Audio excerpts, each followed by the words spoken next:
Hi friends, అందరికీ మీకు అయితే ఒక చిన్న మాట చెప్దాం అనుకుంటున్నాను. ఏంటంటే మనకి ఇదిగో చూడండి, డీప్ ఫ్రిడ్జ్లోని మనకి కూలింగ్ ఎక్కువైపోయినప్పుడు బాగా గడ్డ కట్టేస్తుంది కదండి. కట్టేసినప్పుడు మనం చాలామంది ఏం చేస్తామంటే ఇలా చాకుతో మనం పొడిసేస్తాం కదండి. బాగా ఇలాగ పొడిసేసి అవి పీసుల కింద తీసేస్తాము. అలా తీయకూడదు. ఎందుకంటే రీసెంట్గానే ఒక తమ్ముడు అలా చేశాడనమాట. చేస్తే అదేంటంటే లోపల ఇక్కడ కాయిల్ ఉంటుంది. ఆ కాయిల్ అనేది పోయి ఇదిగో చూడండి, ఈ సెట్టు మొత్తం కూడా తీసేసి కొత్త సెట్ వేయాల్సి వచ్చింది అలా చేయడం వలన.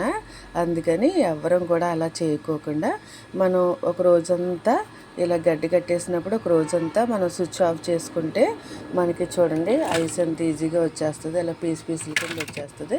తర్వాత చూడండి, ఇదిగో చూడండి ఎంత గ్యాప్ వచ్చిందో. ఇలా మనం తీసుకున్న కూల్ తగ్గిపోయిన తర్వాత మనకి ఇలా తీసుకుంటే ఐస్ అయితే వచ్చేస్తుంది అనమాట.